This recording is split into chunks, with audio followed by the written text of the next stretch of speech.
நடிகரும் தற்காப்பு கலை ஆசிரியருமான ஹுசைனி காலமானார். இரத்த புற்றுநோய்க்கு சிகிச்சை பெற்று வந்த நிலையில் மரணம்.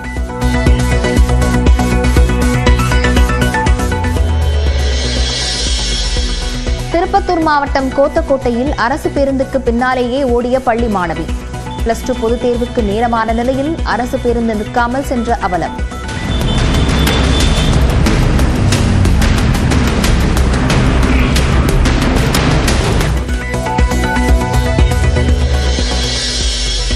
மூன்றாயிரம் ஆசிரியர்களை தேர்வு செய்ய வரும் நவம்பர் மற்றும் டிசம்பரில் தேர்வு. ஆசிரியர்கள் ஆவலுடன் எதிர்பார்த்த டெட் தேர்வு அறிவிப்பு வெளியாகவில்லை.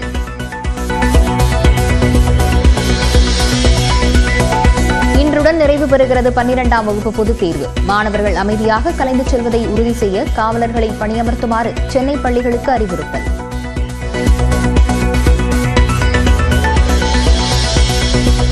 இஸ்லாமியர்களின் அரணாக திமுக செயல்படுவதாக நோன்பு திறப்பு நிகழ்ச்சியில் முதலமைச்சர் மு.க.ஸ்டாலின் பெருமிதம். குடியுரிமை திருத்தச் சட்டத்தை ஆதரித்து வாக்களித்த அதிமுகவை மன்னிக்க மாட்டார்கள் என்றும் பேச்சு. அன்னைக்கு முதலமைச்சராக இருந்த பழனிசாமி என்ன கேட்டார்? குடியுரிமை திருத்த சட்டத்தால ஒரு முஸ்லிம் கூட பாதிக்கப்பட மாட்டார். யாருக்கு குடியுரிமை பறிபோனதுன்னு கேட்டார். இதை சிறுபான்மையின மக்கள் மறக்கவோ மன்னிக்கவோ மாட்டீங்க. மேற்கு தொடர்ச்சி மலையையொட்டிய மாவட்டங்களில் 2 நாட்களுக்கு மிதமான மழை பெய்யலாம். சென்னை வானிலை ஆய்வு மையம் கணிப்பு.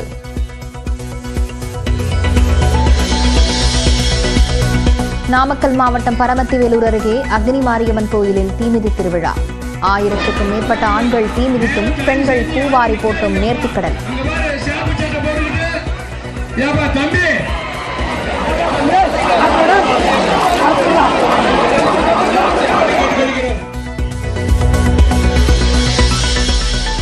வெனிசுலாவிடமிருந்து எண்ணெய் வாங்கும் நாடுகளுக்கு 25% வரி விதிக்கப்படும் என ட்ரம்ப் எச்சரிக்கை. இந்தியாவிற்கு பெரும் சிக்கல் ஏற்படும் என கணிப்பு.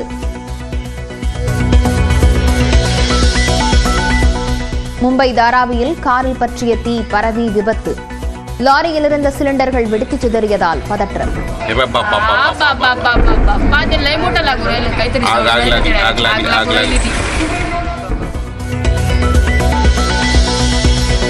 கும்பகோணம் அருகேயுள்ள ஒப்பிலியப்பன் கோயிலில் தேரோட்டம்.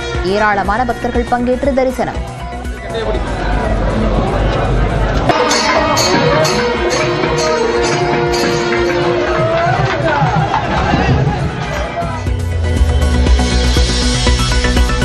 பண்ருட்டி அடுத்துள்ள காடாம்புலியூரில் பேக்கரி கடையில் 3.5 லட்சம் ரூபாய் திருட்டு. பணத்தை வீட்டு பீரோவில் பதுக்கி வைத்திருந்த டீ மாஸ்டர் கைது. நெல்லை மேலப்பாளையம் சந்தையில் ரம்ஜான் பண்டிகைக்காக களை கட்டிய ஆடுகள் விற்பனை. 2 கோடி ரூபாய்க்கு வர்த்தகம் நடைபெற்றதால் வியாபாரிகள் மகிழ்ச்சி.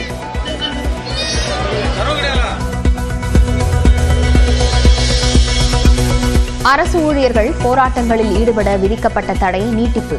4 வார காலம் நீட்டித்து சென்னை உயர்நீதிமன்ற மதுரை கிளை உத்தரவு.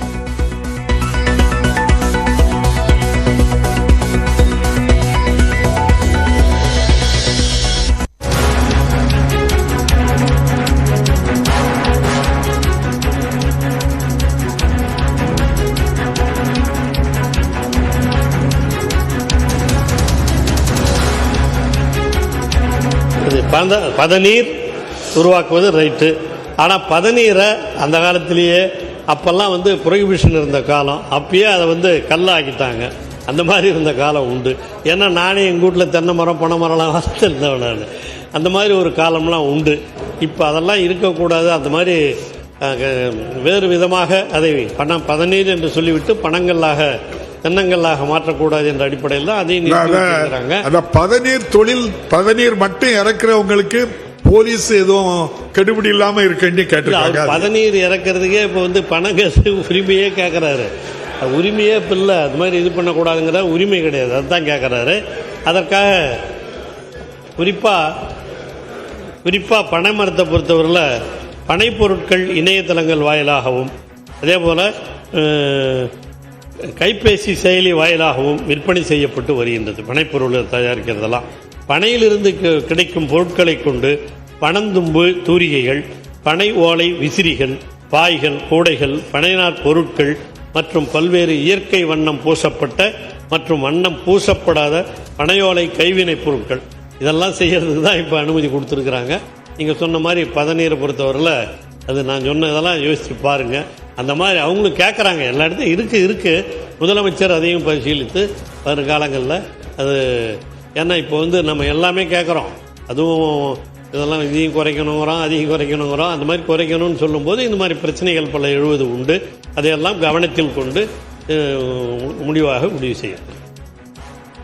கள்ளிறக்க அனுமதிக்கலாமா என எதிர்காலத்தில் முதலமைச்சர் பரிசீலிப்பார் என அமைச்சர் பொன்முடி சட்டப்பேரவையில் பதிலளித்து பேசியிருக்கிறார். விவரங்களை பின்னர் செய்திகளில் பார்க்கலாம்.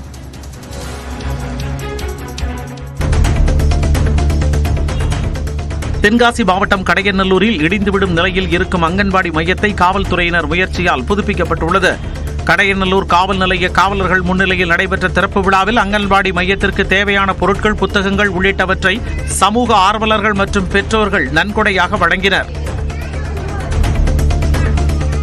மயிலாடுதுறை பேருந்து நிலையத்தில் அரசு பேருந்தில் பெண் குழந்தையை தவறவிட்டு சென்ற பெற்றோர் பரிதவிப்புக்கு உள்ளாகினர். பேருந்தில் இடம் பிடிப்பதற்காக சோமு தனது 2 வயது பெண் குழந்தையை பேருந்தில் அமர வைத்துவிட்டு நிறைமாத கர்ப்பிணியான தனது மனைவியை அழைத்து வருவதற்காக சென்ற வேளையில் பேருந்து புறப்பட்டது. வழியில் பெண் குழந்தை தனியாக இருப்பதை அறிந்த நடத்துனர் மீண்டும் பேருந்து நிலையத்திற்கு திரும்பி குழந்தையை அலுவலர்களிடம் ஒப்படைத்தனர். குழந்தையை தேடி ஆட்டோவில் சுற்றிய பெற்றோருக்கு தகவல் தெரிவிக்கப்பட்டு குழந்தை ஒப்படைக்கப்பட்டது. திருவாரூர் மாவட்டம் வலங்கமான் அருகே மரத்தில் இருசக்கர வாகனம் மோதிய விபத்தில் 2 பேர் உயிரிழந்தனர். அரசு நேரடி நெல் கொள்முதல் நிலையத்தில் சுமை தூக்கும் தொழிலாளர்களாக பணியாற்றிய சங்கர், முருகானந்தம் ஆகிய இருவர் பணி முடிந்து வீட்டிற்கு பைக்கில் பயணித்தனர். ஊத்துக்காடு பகுதியில் சாலையோர வளைவில் உள்ள மரத்தில் மோதி விபத்தானதில் இருவரும் படுகாயமடைந்தனர். மருத்துவமனைக்கு கொண்டு செல்லும் வழியில் இருவரும் உயிரிழந்த நிலையில் காவல்துறையினர் விசாரணை மேற்கொண்டுள்ளனர். ஆதி திராவிடர் மற்றும் பழங்குடியினர் நல ஆணைய கள ஆய்வுக் கூட்டம் நெல்லை மாவட்ட ஆட்சியர் அலுவலகத்தில் ஆணைய தலைவர் முன்னாள் நீதிபதி தமிழ்வாணன் தலைமையில் நடைபெற்றது. துறை சார்பில் 20 நபர்களுக்கு பணி நியமன ஆணை, அடையாள அட்டை, நலத்திட்ட உதவிகள் வழங்கப்பட்டன. நிகழ்வில் வன்னிக்குடந்தல், முதுமுத்தான் மொழி ஆகிய 2 ஊராட்சிகள் தீண்டாமை ஒழித்து சமத்துவம், சகோதரத்துவத்தை போற்றுவதாக பாராட்டி தலா 10 லட்சம் ரூபாய் மதிப்பிலான காசோலையை பரிசாக வழங்கப்பட்டது. சிதம்பரம் அருகே மிதவை கரை ஒதுங்கியதால் பரபரப்பு ஏற்பட்டது. சாமியார்பேட்டை கடற்கரை, வேலங்கிராயன்பேட்டை கடற்கரைக்கு இடையே கரை ஒதுங்கிய மிதவையை காவல்துறையினர், வருவாய்த்துறையினர், கடலோர காவல்படையினர் நேரில் பார்வையிட்டு விசாரணை மேற்கொண்டுள்ளனர். இந்த மிதவை கப்பலில் பயன்படுத்தப்படும் போய் என்பதும் காற்றின் வேகம் காரணமாக கரை ஒதுங்கி இருக்கலாம் என்றும் தெரிவிக்கப்பட்டுள்ளது. தூத்துக்குடி மாவட்டம் ஆத்திகுளம் கிராமத்தில் ஊருக்கு ஒதுக்குப்புறமாக நியாய விலைக் கடை கட்டப்படுவதாக குற்றம் சாட்டி பொதுமக்கள் போராட்டத்தில் ஈடுபட்டனர். 36 ஆண்டுகளாக சமுதாய நலக்கூடத்தில் செயல்பட்டு வரும் நியாய விலைக் கடைக்கு புதிதாக கட்டடம் கட்டப்படுகிறது. அந்த இடம் பொதுமக்கள் எளிதில் சென்று வரும் வகையில் இல்லை என கூறி கயத்தாறு தேவர்குளம் சாலையில் மறியலில் ஈடுபட்டனர். ஏற்கனவே இருந்த இடத்தில் ரேஷன் கடைக்கு புதிய கட்டடம் கட்ட வேண்டும் என்றும் பேச்சுவார்த்தை நடத்திய வட்டாட்சியரிடம் வலியுறுத்தினர். விருதுநகர் மாவட்டம் ராஜபாளையம் அருகே நீதிமன்ற உத்தரவை மீறி நித்யானந்தா ஆசிரமத்தின் பூட்டை உடைத்து உள்ளே சென்ற பெண் சீடர்களால் பரபரப்பு ஏற்பட்டது. கோதை நாச்சியாபுரம் கிராமத்தில் உள்ள 37 ஏக்கர் நிலப்பகுதியை உள்ளடக்கிய நித்யானந்தா ஆசிரமம் செயல்பட உயர்நீதிமன்றம் இடைக்கால தடை விதித்தது. இந்நிலையில் 2 பெண் சீடர்கள் பூட்டை உடைத்து உள்ளே புகுந்த வீடியோ வெளியானதை அடுத்து காவலர்கள் அங்கு சென்று இருவரையும் வலுக்கட்டாயமாக வெளியேற்றி கைது செய்து காவல் நிலையம் அழைத்துச் சென்றனர்.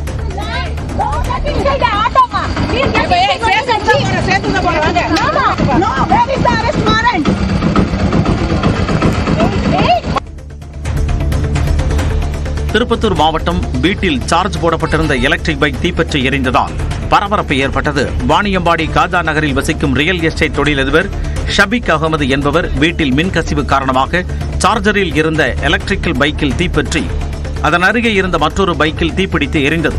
அக்கம்பக்கத்தினர் மின் இணைப்பை துண்டித்து தண்ணீரை பிடித்து ஊற்றி தீயை அணைத்தனர். ஈரோடு மாவட்டம் சென்னிமலையில் 42 ஆண்டுகளாக தனிநபர் ஆக்கிரமிப்பில் இருந்த 32 கோடி ரூபாய் மதிப்புள்ள நிலம் மீட்கப்பட்டது. முகாசி பிடாரியூர் திருமுக மரந்தநாதர் திருக்கை நாராயண பெருமாள் கோவிலுக்கு சொந்தமாக சுமார் 32 ஏக்கர் புன்சை நிலம் 12 தனிநபர்கள் ஆக்கிரமிப்பில் இருந்ததாக கூறப்படுகிறது.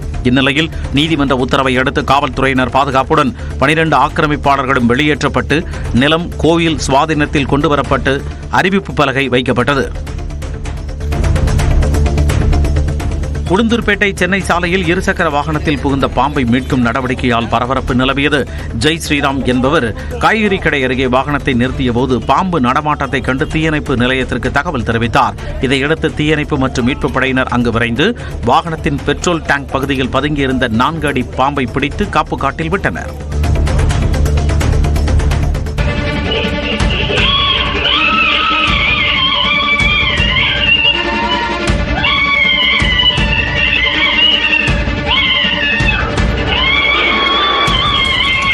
உத்தரகண்ட் மாநிலம் ஹரித்வார் பகுதியில் சிறுமியை தெருநாய்கள் கொடூரமாக விரட்டி கடித்த காட்சிதான் இது. ஜவாலாப்பூர் கசாபன் பகுதியில் சிறுமி ஒருவர் தெருவில் சென்று கொண்டிருந்தார். அப்போது அங்கிருந்த தெருநாய்கள் வெறிபிடித்ததைப் போல சிறுமியை விரட்டி சென்று கடித்து குதறின. அலறல் சத்தம் கேட்ட அக்கம் பக்கத்தினர் நாய்களை மிரட்டிவிட்டு படுகாயமடைந்த சிறுமியை மீட்டு மருத்துவமனையில் அனுமதித்தனர்.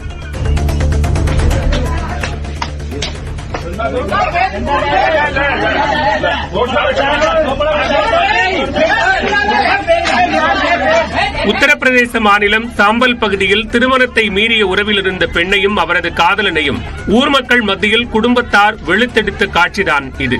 கேசர்பூர் பகுதியில் திருமணமான பெண்ணும் அவரது காதலனும் ஒரே அறையில் இருக்கும் போது குடும்பத்தாரிடம் வசமாக சிக்கினர். இதனைத் தொடர்ந்து இருவரது கைகளையும் கட்டிய குடும்பத்தார் தெருவில் இழுத்து வந்து கம்பால் சரமாரியாக தாக்கினர். தகவல் அறிந்து சம்பவ இடத்திற்கு வந்த போலீசார் தாக்குதல் நடத்திய பெண்ணின் கணவர் உட்பட 4 பேரை கைது செய்தனர்.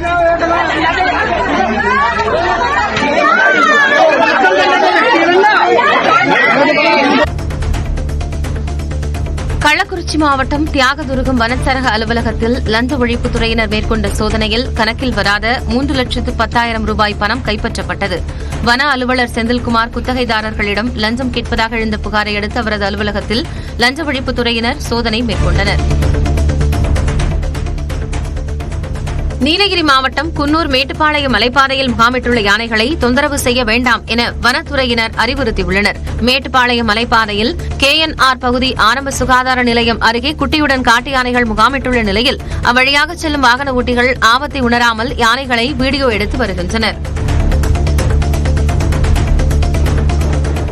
கரூர் மாவட்டம் குளித்தலை அருகே கோனாரையூரில் மாரியம்மன் கோயில் திருவிழாவை முன்னிட்டு மாடு மாலை தாண்டும் நிகழ்ச்சி விமர்சையாக நடைபெற்றது. இதில் கரூர், திருச்சி, மணப்பாறை, திண்டுக்கல் உள்ளிட்ட பகுதிகளைச் சேர்ந்த 14 ஊர் மந்தைகளைச் சேர்ந்த மாடுகள் பங்கேற்றன.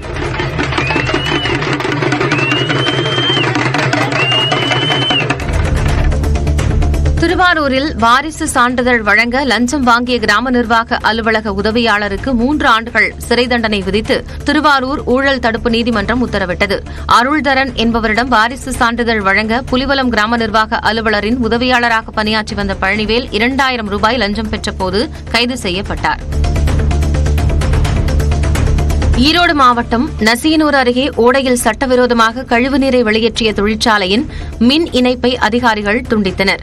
ஆட்டையாம்பாளையம் அருகே ஓடையில் கழிவுநீரை மர்ம நபர்கள் திறந்துவிட்டதால் ஓடை நீர் முழுவதும் சிவப்பு நிறமாக மாறியது. இதனைத் தொடர்ந்து பெருந்துறை சிப்காட் பகுதியில் இயங்கி வரும் RK ஸ்டீல் நிறுவனத்தின் மின் இணைப்பை துண்டிக்க மாவட்ட ஆட்சியர் உத்தரவிட்டார். திருச்சி மாவட்டம் உறையூரில் உள்ள கமலவள்ளி நாச்சியார் ஆலயத்தில் தெப்போற்சவம் விழா விமர்சையாக நடைபெற்றது. 108 திவ்ய தேசங்களில் 2வதாக விளங்கும் கமலவள்ளி நாச்சியார் ஆலயத்தில் ஆண்டுதோறும் தெப்பத் திருவிழா 7 நாட்கள் கொண்டாடப்படுவது வழக்கம். அதன்படி கமலவள்ளி தாயார் சாய்ந்த கொண்டை அணிந்து கிளிமாலை, மார்பில் பதக்கம் மற்றும் திரு ஆபரணங்கள் சூட்டியவாறு வெள்ளிப்பல்லக்கில் எழுந்தருளி பக்தர்களுக்கு காட்சியளித்தார். ராணிப்பேட்டை மாவட்டம் காவேரிப்பாக்கத்தில் 9 வயது சிறுவனை தெருநாய்கள் கடித்த சம்பவம் அதிர்ச்சியை ஏற்படுத்தியுள்ளது. கவரை தெருவைச் சேர்ந்த கார்த்திக் என்பவரது மகன் தமிழரசன் கடைக்கு சென்றுவிட்டு வீடு திரும்பிக் கொண்டிருந்த போது தெருநாய்கள் கூட்டாக சேர்ந்து அவரை கடித்துள்ளது. இதில் படுகாயமடைந்த சிறுவனை பொதுமக்கள் மீட்டு வாலாஜா அரசு மருத்துவமனைக்கு சிகிச்சைக்காக அனுப்பி வைத்தனர். சென்னை சோழிங்கநல்லூரில் பைக் திருட்டு மற்றும் வழிப்பறியில் ஈடுபட்ட 3 கைது செய்யப்பட்டனர். பொன்னியம்மன் கோயில் தெருவைச் சேர்ந்த தேவராஜன் என்பவரது இருசக்கர வாகனத்தை திருடிய நபர்கள் அதை வைத்து ஜாஃபர் என்பவரை மிரட்டி 1900 ரூபாயை பறித்துள்ளனர். இந்நிலையில் சோழிங்கநல்லூரில் வாகன சோதனையில் காவலர்கள் ஈடுபட்டுக் கொண்டிருந்த போது அவ்வழியாக வந்த 3 பிடித்து விசாரித்ததில் அவர்கள் தேவராஜனின் பைக்கை திருடியது தெரியவந்தது.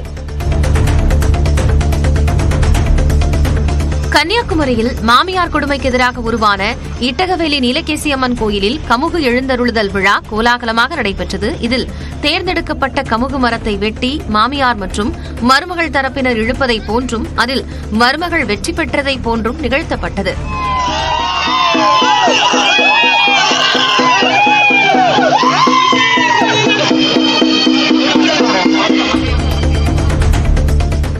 கன்னியாகுமரி மாவட்டம் புதுக்கடை அருகே சாலை ஓரம் இருந்த மரம் திடீரென வேரோடு சாய்ந்து விழுந்ததில் ஒருவர் படுகாயமடைந்தார். அனந்தமங்கலம் பகுதியில் வசித்து வரும் கிருஷ்ணன் என்பவரது வீட்டின் மீது மரம் விழுந்ததில் அவரது தலையில் காயம் ஏற்பட்டது. இந்நிலையில் மரம் முறிந்து விழுந்து பல மணி நேரம் கடந்தும் அப்புறப்படுத்த யாரும் வராததால் அப்பகுதியைச் சேர்ந்த பள்ளி மாணவர்கள் மற்றும் பொதுமக்கள் சாலை மறியல் போராட்டத்தில் ஈடுபட்டனர்.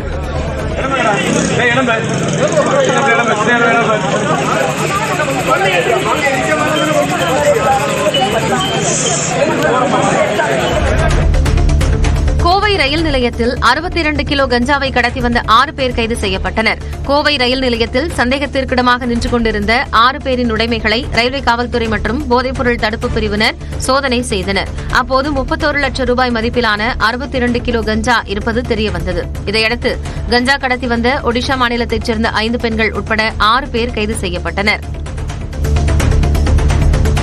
வேலூர் மாவட்டம் பேரணாம்பட்டில் மகளை கடத்தியதாக காவல் நிலையத்தில் புகார் அளித்தும் நடவடிக்கை எடுக்கவில்லை என தந்தை தீக்குளிக்க முயன்ற சம்பவம் பரபரப்பை ஏற்படுத்தியுள்ளது. ரங்கம்பேட்டையைச் சேர்ந்த விஜயகாந்த் என்பவரது மகள் அகிலாவை மர்ம நபர்கள் கடத்திச் சென்றதாக கூறப்படும் நிலையில் இதுகுறித்து அவர் பேரணாம்பட்டு காவல் நிலையத்தில் புகார் அளித்துள்ளார். திருவண்ணாமலை மாவட்டம் வந்தவாசியில் முறையாக குடிநீர் விநியோகம் செய்யப்படவில்லை என கூறி திமுக நகர்மன்ற தலைவரை கண்டித்து விசிகவினர் அல்வா கொடுக்கும் போராட்டத்தில் ஈடுபட்டனர். மேலும் நகர்மன்ற வளாகத்திற்குள் திமுக நகர்மன்ற தலைவரை கண்டித்து திமுகவினரும் தரையில் அமர்ந்து தர்ணா போராட்டத்தில் ஈடுபட்டனர். விழுப்புரம் மாவட்டம் வானூர் அருகே அனுமதியின்றி செம்மண் கொள்ளையில் ஈடுபட்ட 3 கைது செய்யப்பட்டனர். வானூர் அடுத்த தலக்காணிக்குப்பம் கிராமத்தில் பிரம்மதேசம் காவல் நிலைய ஆய்வாளர் பிரகாஷ் தலைமையிலான காவலர்கள் சோதனை மேற்கொண்டனர்.